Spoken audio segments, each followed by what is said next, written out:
Well, it's the evening of March the 10th. Me and Nick are running to town quick. We gotta try to get this video uploaded, which if you guys are watching this now, you've already seen the video that we're about to go upload, but we gotta go upload this video and then we gotta head up to Hollis Farms, which is a few hours from here. We're gonna be going with Jason Hollis and his boy in the morning, and they've got some ground up further north of us here in Mississippi, and they've been doing habitat management on this property for decades. And they have just as many turkeys on their property now as they ever have. So we're gonna go with him, hopefully get on some turkeys for his son Cody in the morning, and then we're also gonna talk with him about what sort of habitat work that they're doing to maintain these good turkey populations. So I'm excited about this one. We should learn quite a bit. His property looks amazing from what little I've seen from his YouTube channel. So I'm really interested to see what he's doing. We're gonna go get this video live and then head up north.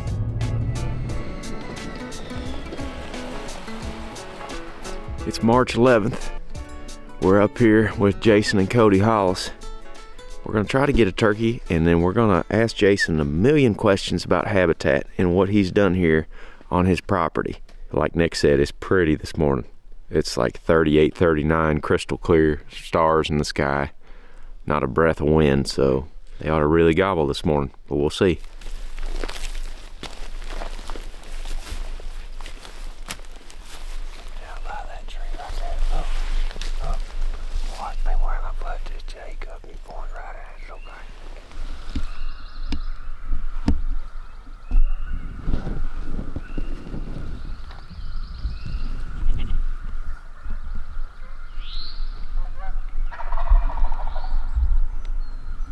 We slipped right up underneath this turkey this morning.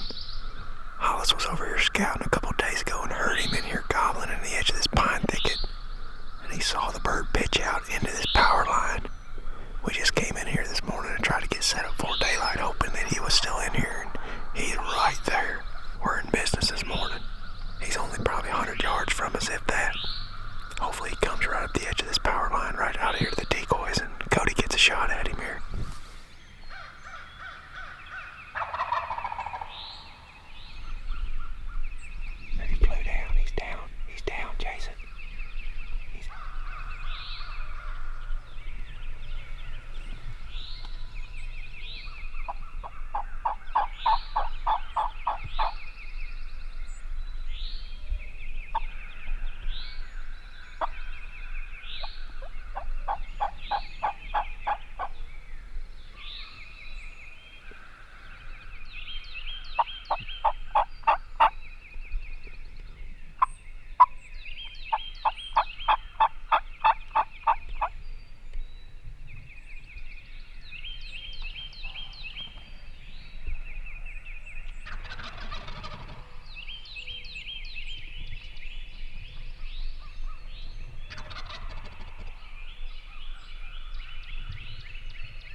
Gobble like a grown turkey. Yeah, he sounded like a big turkey. That was fun. God, you talking about a plan coming together. He was in the same tree. That's just as good. Yeah. We ain't got to tote him out. I'm glad he gobbled right here on top of us. All right. Time to go hunting now. Yep. We're just standing up and getting ready to leave, and looked out there, and a longbeard pitches out of the tree and lands with those jakes. We didn't get any footage of him because we had to freeze as soon as he hit the ground. That longbeard was roosted in there with those jakes and wasn't saying a peep. He got down and they immediately ran him out. They ran him into the woods back here. Good sign seeing Jake, so we heard a bunch of other turkeys gobbling this way, so let's just mosey on over here in this general direction. Because they were going pow, pow, pow, pow, pow.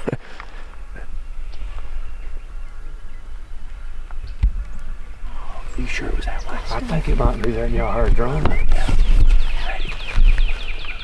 We might could call him right up that way.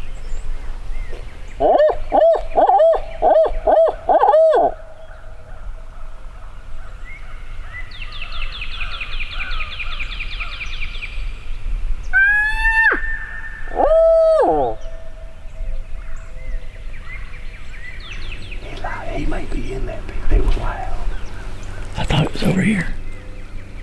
Is it there? You think it's in there? Where was that, Cody? That last one sounded like it was over here.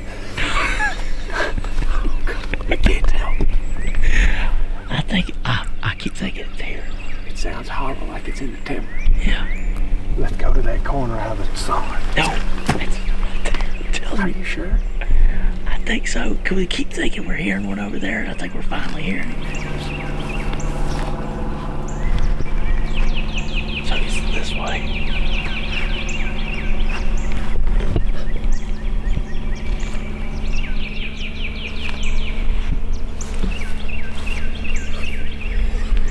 He's definitely this direction. He's on the road. Listen real good, Cody. Get that hair out of your ears where you can hear right. I can't hear, and I got my dang hearing aids on. Can you hear through that air? Yeah, right there. You're right, Nick. You're right. How far? Like 250, 200. Okay.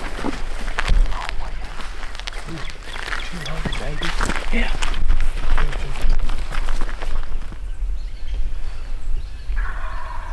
Oh, man, he's right there.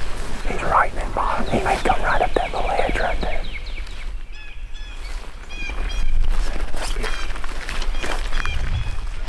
I'm gonna drop back. Can you shoot to Jake? Is it open enough? Yeah. Okay. That's all I want to know. I'm getting beside you. Get around there behind, okay? I'm gonna go down there, just test that decoy and see if I can sound like a hen walking up and down that road.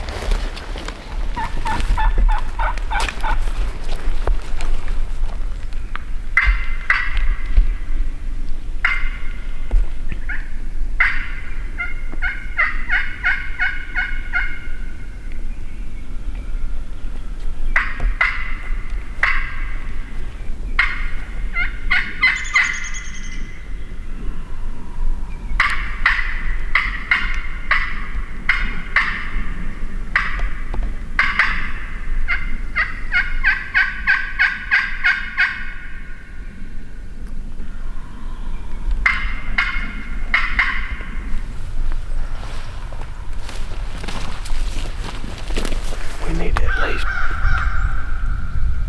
pop over there where we can shoot anyway.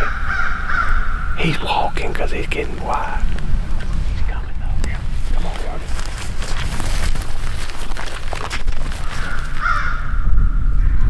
He's coming. Yeah. Keep going. I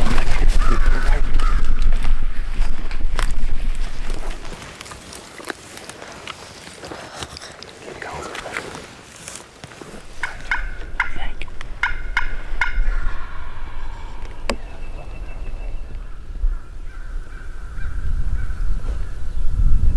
Cody, there's a turkey right in front of you. Be careful, don't move. Where's that? Right in front of this bigger pine tree in front of Cody. Don't move, Cody. How far? In the road. 30. He's cut the corner. Is it a gobbler, Cody? That's a gobbler.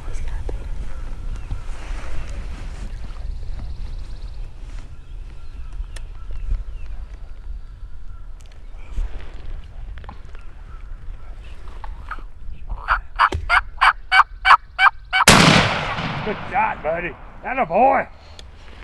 Get him, Cody. Baby. Go get him. Way to Put go, your safety man. on. Put your safety on. I did. Okay, lean your gun up. Go get him. That baby. Yes, sir. Dude. Yeah, baby. Look at it. Cody had to put a move on that sucker. Yeah, He had to that was wait a till he good got move. behind. Smooth move that right. He had to wait till he got behind that pine tree, and the turkey was behind the pine tree for me when he shot him. But I bet you had a good view of him. I think I was more worried about Cody than the camera. That was a good shot. Yeah, he moved good on him. You did good. You waited until he got behind that tree to move, because I saw where your gun was pointed. Your gun was pointed out the right side of that tree, like perfect, right where he had last gobbled.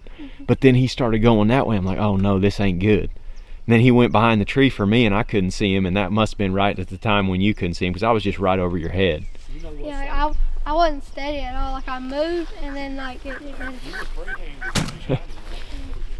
Let's go out here and see what he saw.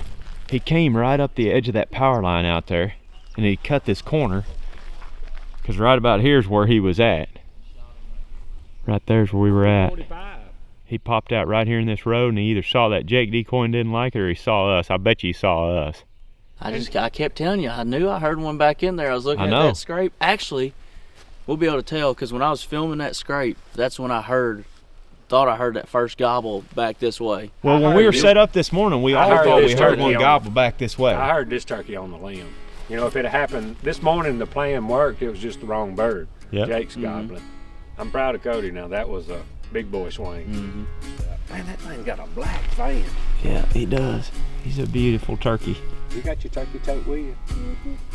Time to test it out. Heck, now you got it. Now you got him. Heck yeah.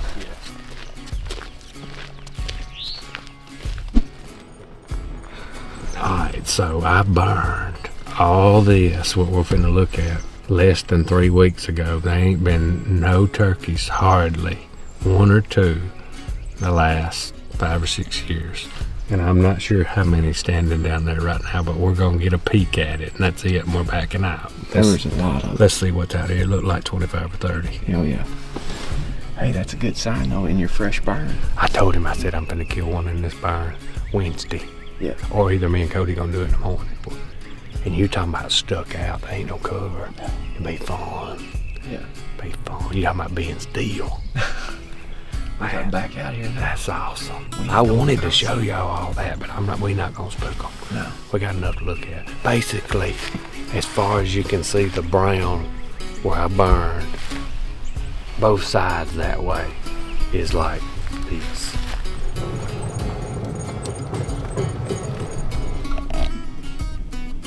You can back up whenever you're ready if you want to. I don't want to bug him.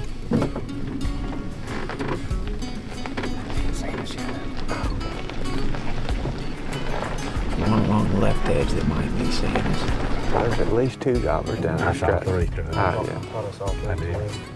Wanna go get the gun? Hey, when you hit this hole, come on through it like you playing, because he might get stuck. He won't get stuck. I just wanted to give him something to play with.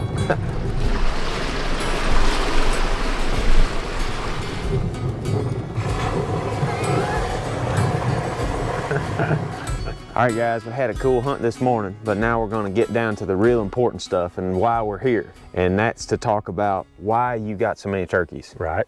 Because I watched your video. When did you post that? Last year when you were talking about the turkey problems and things? Yes, yeah. That was really eye-opening to me, because a lot of people have got turkey population issues, local and even statewide in some places. You were like, man, we got as many turkeys as we've ever had, and that's because we do habitat work nonstop, and you all have been doing it for decades. What'd you say? You've been doing this type of stuff for 40 years? 40 years now. Some of these areas you said didn't used to have turkeys, and now they have them. Yep, exactly. And it's pretty simple. What we're gonna go through is very simple, because I'm not smart, I have no education, but we've seen a lot. Yeah. We've Oh, seen well, a lot. I mean, look this morning. Yep. We heard 5 or 6 different gobblers. We saw a bunch of jakes. You're producing turkeys right there. That's the big thing that I like to say, Aaron, is everybody, when we talked about it last night, everybody talks about, how many did you hear this morning? How many did you kill this morning? The question needs to be is, how many turkeys are you making? Yeah. That's the key. Everybody plays defense. We play offense. We like to hit the ball. Right. Offense. You got to So stay you're ahead. out here, and if you all watch his channel, you'll see he's on the tractor running around out here just almost every day all year. Yes. You know, and doing some sort of disturbance or changing habitat or whatever. But Yeah. We live it. It's 365. I mean, you Yeah. get behind you. I always got to stay offense. the light bulb started going off when you were telling me how many quail you have. Yes. Because everywhere, a lot of people know it too, across the South and up and in the Midwest, quail populations have just went like this in the last 25 years. And he's got piles of quail here. It's habitat. All those researchers that we were talking about last night, they are saying right now, they all agree, brood-rearing habitat for turkeys is like single-digit percentages on most of these landscapes. Yep. That's caused by closed canopy forests that have not been managed for years. There's very little early successional Yep. habitat on the property. But just driving around your place, you got also, it's pine dominated. 95%. But all these pines are managed and you manage them in these different blocks. Diversity. Yep. And we were just talking when we pulled up here, this is a block here that y'all burned last year. Right. And then you, after it was burned, you guys came in here and thinned it. Right. And I want you to tell people about the basal area on these pines, because that's something Mike Chamberlain's talked to us about. So if you just hire a forester, Yeah. and he comes in here, your normal deal is going to be a 70 to 80 basal, which that's how many trees and feet apart per acre. Yeah. I don't. And the higher the basal area, the less sunlight getting to the ground. Yes. So in my mind, I figured out what 50 is my number. If we did it on a 70, when they first did a 70, you got good daylight for a couple of years, but these trees grow so fast, we have to go back to a 40 or 50 to get any time, or we'll have to turn right back around in 2 or 3 years and thin again. So is this a 40 or 50 right here? This is about a 50. Okay. And you can see the patches in daylight Yes. up through here. They're big. And there's a way to measure it,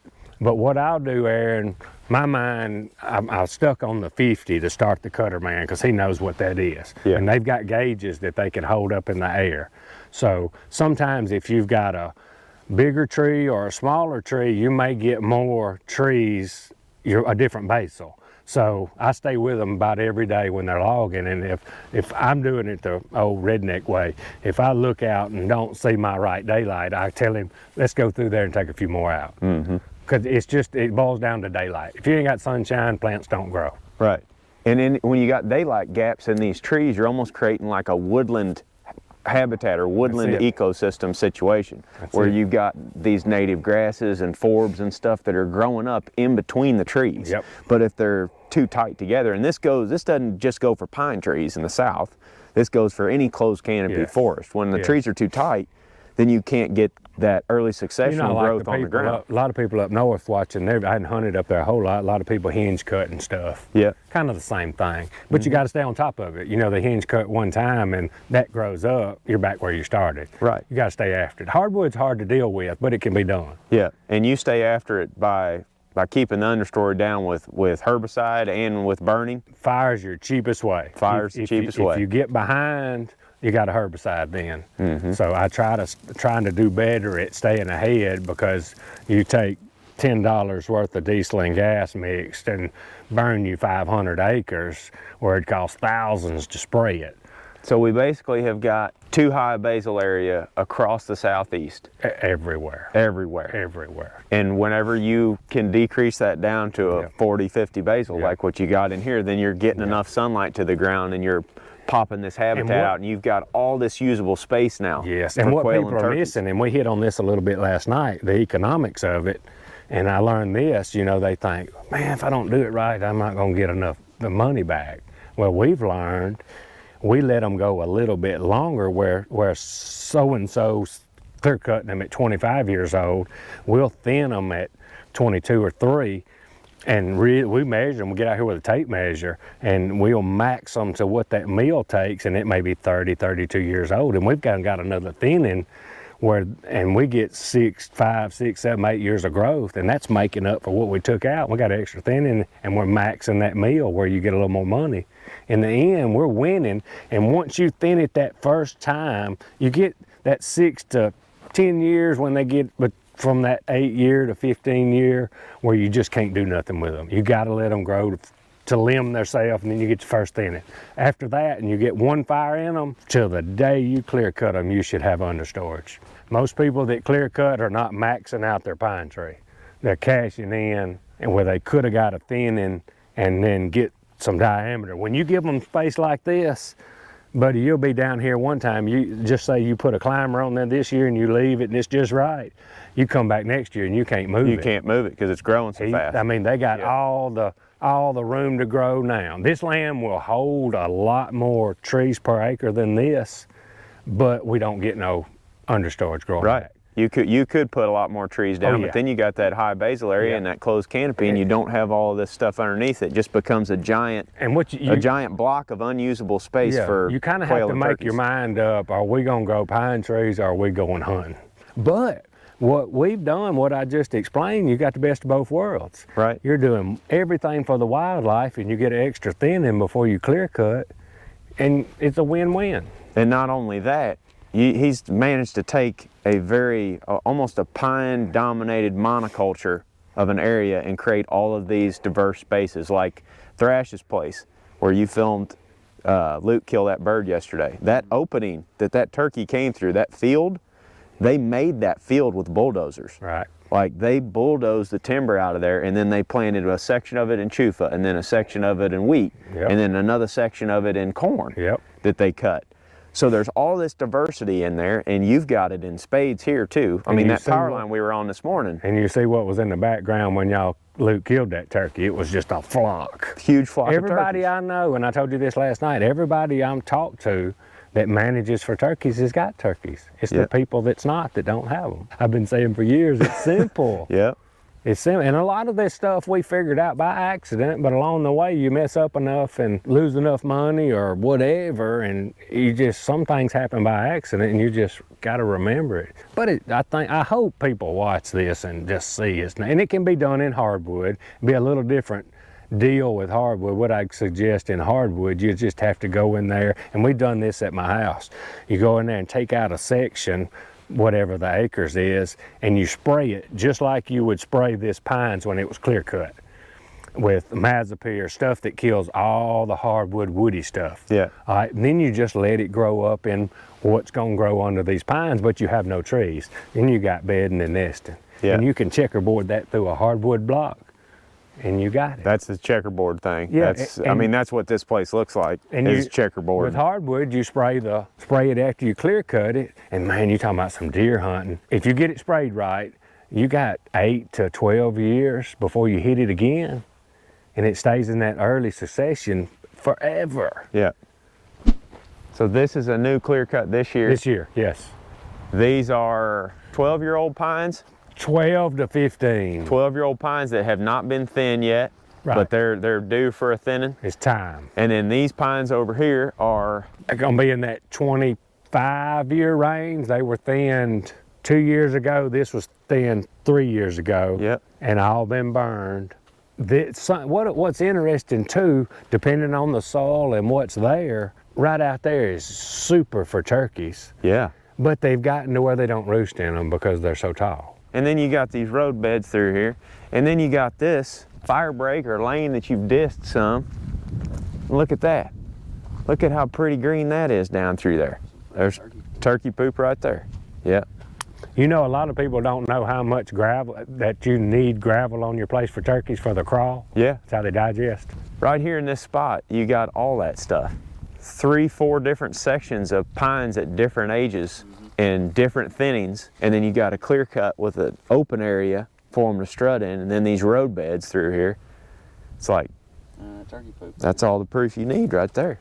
They're here. All right, so this is an example. It's just a small little corner here. Got a road and a creek that just kind of hadn't been tended to.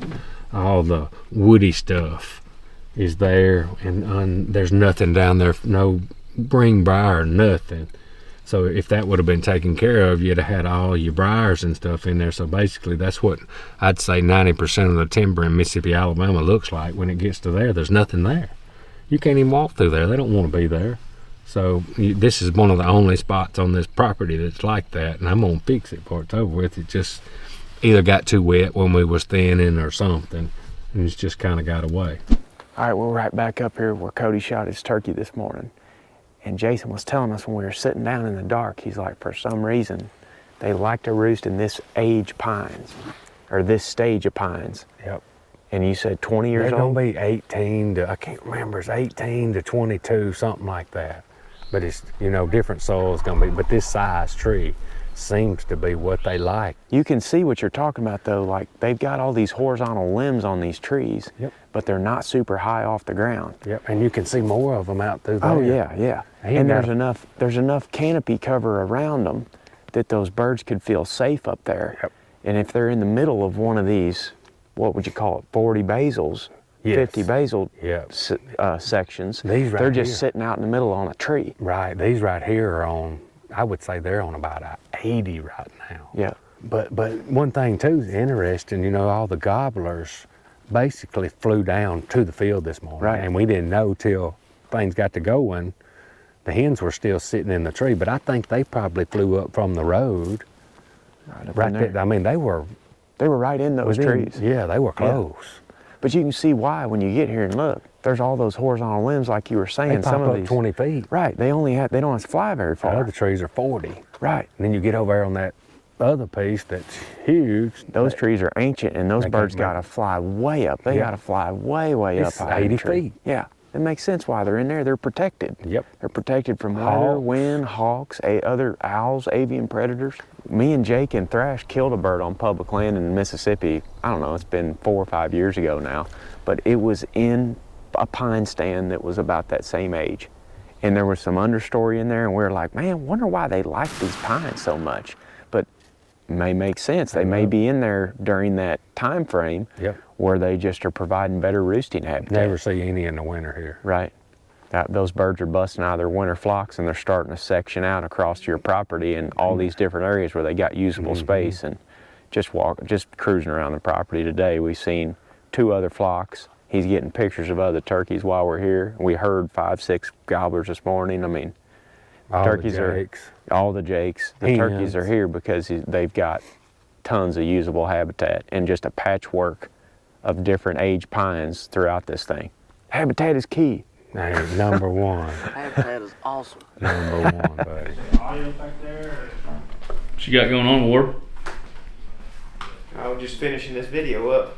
I'm hoping to have this thing out in the next 30 minutes or so. It's Sunday right now, March 12th. Tomorrow we're gonna take some more kids out during the youth hunt because several of Thrash's kids are on spring break. And Luke's the only one that's got a turkey so far. So Elizabeth and Reed are up to bat next. We're going to take them, and then I think Jake's going with Keith Pope and Colin in the morning as well. So we're going to have more guys out in the woods tomorrow. We're going to also be scouting. We've got a lot of scouting to accomplish in the next 2 days before opening day comes in. And we've had a big weather front push through today, and it's going to be getting cool tonight. It should break pretty clear here the next few days, so the birds ought to be gobbling. We'll see.